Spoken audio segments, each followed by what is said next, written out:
Hello, this is Lee with the Right Overnight News for February 15th, 2022.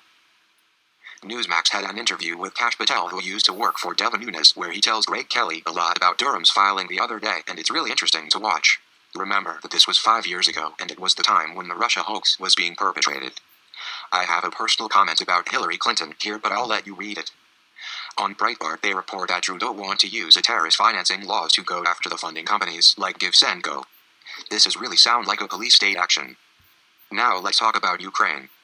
I read that Russian missionaries are already on the ground inside Ukraine, and the source of this is a site called politicalwire.com, but I also saw a reference from Reuters posting this, so please take this with a grain of salt. BusinessStandard.com is saying that the U.S. is offering one loan guarantees, but I think this is only making it more difficult for Ukraine to shake off the interference of the USA. From Newsweek, the State Department is warning U.S. citizens to avoid Moldova. This is a tiny country that is surrounded by Romania and Ukraine, and in this country, there is an area called Transnistria that is also trying to secede from Moldova. It's a curious problem, but it is something that Russia seems to want to support. Consider that if they moved into and took over Ukraine, they would be right next to them to support them. Here again are Russian ethnic citizens, or at least claimed to be, seeking the support of Mother Russia. Next two articles are about Zelensky, the president of Ukraine. He made a few comments. One was about that the planned invasion was going to go ahead on the 16th of February. He was being ironic. It is useful to remember that he was a comedian before he took on the role of president. But the next story is about how when he made that comment about the planned invasion, he was really making discussion about how they should have called it the Day of Unity for Ukrainians and possibly Russians. Now this was reported to be the reason that financial markets around the world made a sudden and unplanned movement. It was reported in the Key Post and also reported in the Japan Times. Here are a few articles from Israeli news sources. It is useful to know that Israel and Russia has their own relationship, sometimes selling arms, and also there's a good exchange of Russian and Israeli citizen because many came from Russia. The Jerusalem Post is reporting that Russia has stated that it will respond to any attacks on Russian, meaning ethnic Russians, anywhere. I think this implies that if ethnic Russians were attacked in some way in the Donbas region of Ukraine, they will get a Russian military response. Perhaps this is one of the ways that Russia will have an excuse to invade. The next article is about Israel is worried about sales of the Iron Dome defense system to Ukraine by the U.S. The Iron Dome defense system was developed jointly by the U.S. and Israel. So Israel is worried about some repercussions, probably more of the financial type.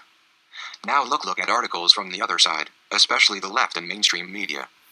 MSNBC finally had an article about the spying. In a video call with 3 experts, they were speaking about why this claim was so weak by Donald Trump, and also the fact that he made a threat to have somebody killed as a traitor. He did not do that. He was only saying that in the olden days a traitor would be hung or something similar. That was not a threat. CNN didn't have much coverage anywhere, and I didn't see it on some of the other left-wing, mainstream media sites. However, Brian Stelter of CNN did make a mocking comment, but I really can't explain it, and you might want to read the article. Sarah Palin, the one-time vice presidential nominee, had a lawsuit against the New York Times for slandering her or labeling her, and that case will be thrown out by the judge.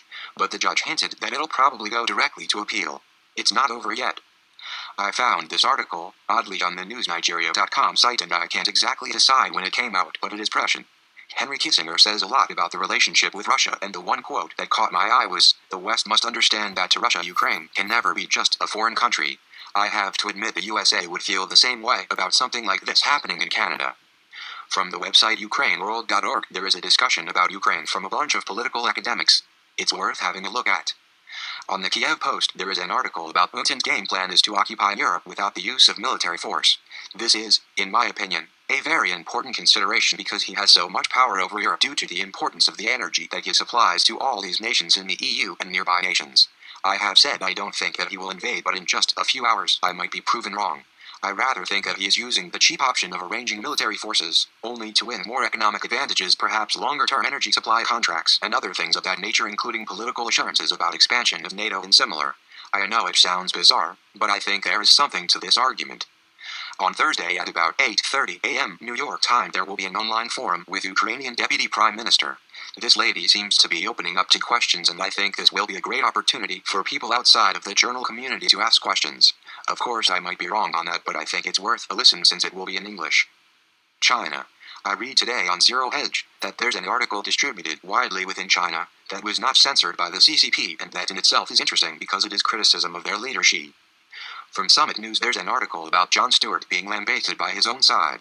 By that I mean he was a big name in criticizing Republicans and Donald Trump, and now when he gives his opinion about Joe Rogan being censored, he supports Joe Rogan. The left didn't like hearing that, and only shows how fragile the Marxist ideology can be if they're attacking one of their own so quickly. Another article on China from spistrategies.org talks about how America is focusing on the wrong enemy. I think Scott Adams of Dilbert fame also said the same thing. Considering that China will be such a great force in the future, it would be better if we were aligned with Russia to take on the influence of China, particularly in outer space where we are already working with Russia. If China dominates outer space, meaning satellites and other defensive and offensive forces within the near-Earth atmosphere, it would be devastating because they would basically rule us from above. I very much agree that we need help to take on the future of China domination. And lastly, a story about the Deputy Lieutenant Governor Winsome Sears, and somebody wanted to prank her on the opening of the legislature, and they hid her gavel. She right away used her high heel shoes. I saw her on an interview the other day with Maria Bartiromo, and she seems very bright and very strong supporter of conservative issues. Good luck to her. That's all for today, and I will remind you again that I have made a special report in the natural gas ritualization in Europe and how dominating Russia is. You can find that link on this PDF or on my website. It is a video of only about 10 minutes long. That's all for today. This is Lee saying have a good one and keep watching what's going on in Ukraine. Keep your fingers crossed. Bye for now.